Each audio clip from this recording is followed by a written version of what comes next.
आप जुड़े हुए हैं जीएम एजुकेशन में। चर्चा का विषय है आगामी शिक्षक बहाली TRE-4 में क्या बिहार सरकार शिक्षा विभाग डोमेसाइल लगा पाएगी। चर्चा करता हूं विस्तार से। इससे पहले जिस समय में TRE-1 की बहाली प्रक्रिया चल रहा था, तत्कालीन महागठबंधन की सरकार नीतीश तेजस्वी की सरकार थी। दूसरे शब्दों में कह सकते थे कि चाचा भतीजा की जोड़ी थी। TRE-1 बहाली प्रक्रिया में बहाली प्रक्रिया में नियम को तोड़कर लगाया गया डोमेसाइल। उस समय जो चर्चा का विषय था कि यह नीतीश की महत्वाकांक्षा योजना है। देश के प्रधानमंत्री बनने की जुगाड़ लगा रहे हैं और फूलपुर लोकसभा उत्तर प्रदेश जाने वाले हैं। हुआ कुछ ऐसा, न इंडिया मिला न फूलपुर लोकसभा, जस के तस रह गए नीतीश कुमार। लेकिन इसका अभिशाप दंश झेलना पड़ा विद्यार्थी को। बहाली प्रक्रिया में डोमेसाइल के नियम को तोड़ा गया। उस समय तत्कालीन अपर सचिव के पाठक यह कहते फिर रहे थे कि अगर डोमेसाइल नहीं लगाइएगा तो मामला न्यायालय में जाएगा और वहां पर जो वंचित अभ्यर्थी होंगे उनकी जीत मिलेगी। इस तर्क को दिया गया। तो दूसरी तरफ तत्कालीन शिक्षा मंत्री राजद कोटे से चंद्रशेखर जो यह तर्क दे रहे थे कि इंग्लिश का टीचर नहीं है, साइंस का टीचर नहीं है, मैथमेटिक्स का टीचर नहीं है, इसलिए डोमेसाइल को लगाया गया है शिक्षक बहाली में। सरकारी नौकरी में स्थानीय नीति की जरूरत क्यों है, संविधान में इसकी वर्णन है। पिछड़े हुए राज्य को स्वरोजगार आत्म बनाने के लिए स्थानीय नीति प्रावधान है, डोमेसाइल का प्रावधान है। आप देख रहे हैं हमारा ही छोटा भाई झारखंड जो अपनी सरकारी नौकरियों में डोमेसाइल दे करके नौकरी देती है। बिहार को क्या ऐसा करना चाहिए या नहीं, बात अलग है कि बिहार में जब शिक्षक बहाली हुई थी TRE-1 में डोमेसाइल को तोड़ा गया था।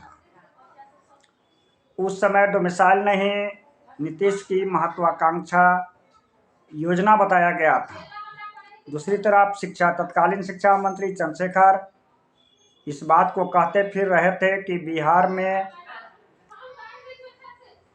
शैक्षणिक जिसकी जरूरत है, अभ्यर्थियों का अभाव है। साइंस, मैथमेटिक्स और अंग्रेजी की विषय अंतर्गत आने वाले अभ्यर्थियों की कमी बता रहे थे। लेकिन अपने ही पीछे विगत किसकी सरकार थी, नीतीश और लालू यादव का। क्यों? लेकिन हुआ उल्टा। जब TRE-2 की बहाली हुई, TRE-3 की बहाली हुई, TRE-1 की बहाली हुई, आप देख रहे हैं कि 40% अभ्यर्थी अन्य प्रदेशों से है। इससे बिहार के खास करके शिक्षक के क्षेत्र में अभ्यर्थी की सपना जो संजो रहे थे उनको लगा गहरा आघात और नहीं बन पाए शिक्षक।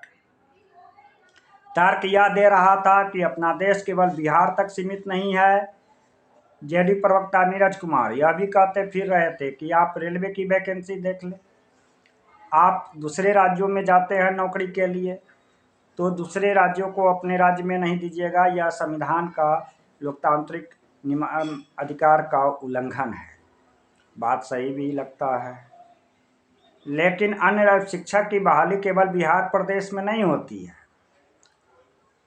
हमारे देश के अंतर्गत विभिन्न राज्यों में जो शिक्षक नियमावली बनी है, स्थानीय नीति के प्रावधान क्या बिहार को उपयोग करना चाहिए या नहीं, पलायन को रोकने के लिए या अन्य राज्यों के अभ्यर्थी को अधिग्रहण के लिए। उद्देश्य साफ साफ है, आत्मनिर्भर बनाना है, स्वरोजगार बनाना है और पलायन को रोकना है। तो बिहार में स्थानीय नीति की ज़रूरत है, डोमिसाइल की ज़रूरत है। इस संदर्भ में जीएम एजुकेशन चैनल के माध्यम से हम लोग कहना चाहते हैं, अभ्यर्थियों की बात रखना चाहते हैं कि TRE 4 जो आगामी शिक्षक की बहाली बिहार सरकार में होने वाली है, इसमें डोमिसाइल लागू होना चाहिए। अब रही बात कि इसमें पार्टी फोरम पर क्या करना चाहिए। बिहार में जो अभी रनिंग पोजीशन में जो पार्टियां हैं, राजद, भारतीय जनता पार्टी, जनता दल यूनाइटेड, लोक जनशक्ति पार्टी, इन लोगों को पार्टी फोरम पर रोज सरकारी नौकरी के लिए या खास करके शिक्षा के क्षेत्र में जो नियमावली बनता है, बंद कोठरी में हवाई जहाज में बैठने वाले अफसर, उनको पब्लिक डोमेन में रख करके एनालिसिस करना चाहिए। क्यों लाठी खाना पड़ेगा, चाहे BPSC शिक्षक बहाली की रद्द करने की प्रक्रिया मांग हो अभ्यर्थी का, या शिक्षक नियमावली में एज रिलैक्सेशन की मुद्दा हो, डोमिसाइल लागू करवाना हो। इसके लिए राजनीतिक पार्टी का भी प्रदेश स्तर पर कर्तव्य बनता है कि पार्टी फोरम पर एक कमेटी बनाए और अभ्यर्थी की मांग को वह रखे और सड़क से सदन तक लड़ाई लड़े। ऐसा नहीं कि चुनाव के समय घड़ियाली आंसू बहाने के लिए अभ्यर्थी की मांग को तो दोहराते हैं, चुनाव जीत जाने के बाद बिछड़ जाते हैं, याद नहीं आती है उनको। हमारा जो अपना अनुभव है कि राज्य में पहला ऐसा चुनाव हुआ है, तिरहुत स्नातक का उम्मीदवार तो बहुत सारे थे, लेकिन जो रनिंग पोजीशन में 6 उम्मीदवार थे, जिसमें शिक्षक की समस्या के बारे में लड़ते तो आए थे तिरहुत स्नातक का चुनाव, लेकिन शिक्षक की नियमावली विगत खास करके नीतीश सरकार के ही नियमावली का कोई भी पॉइंट उनको याद नहीं था, एक ब्रजवासी को छोड़कर। इसलिए काम करने वाले उम्मीदवार को जिताया। तो ऐसे उम्मीदवार की चयन हुआ है। तो उन लोगों से भी आग्रह है कि एक अपने अपने पार्टी फोरम पर हो या निर्दलीय उम्मीदवार अगर चुनाव जीत करके जाते हैं, शिक्षक की समस्या को सुनने के लिए एक कमेटी बनाए और उस कमेटी के माध्यम से सड़क से सदन तक लड़ाई लड़ा जाए, जिससे कि अभ्यर्थी का आंदोलन करने के लिए मजबूर नहीं हो। पटना के गर्दनी बाग से लेकर डाक बंगला चौराहे पर अभी जो ज्वलंत मुद्दा है, शिक्षक बहाली में उम्र की बाध्यता की समाप्त करने के लिए और डोमिसाइल लागू करवाने के लिए। धन्यवाद। आप जुड़े हुए हैं जीएम एजुकेशन में।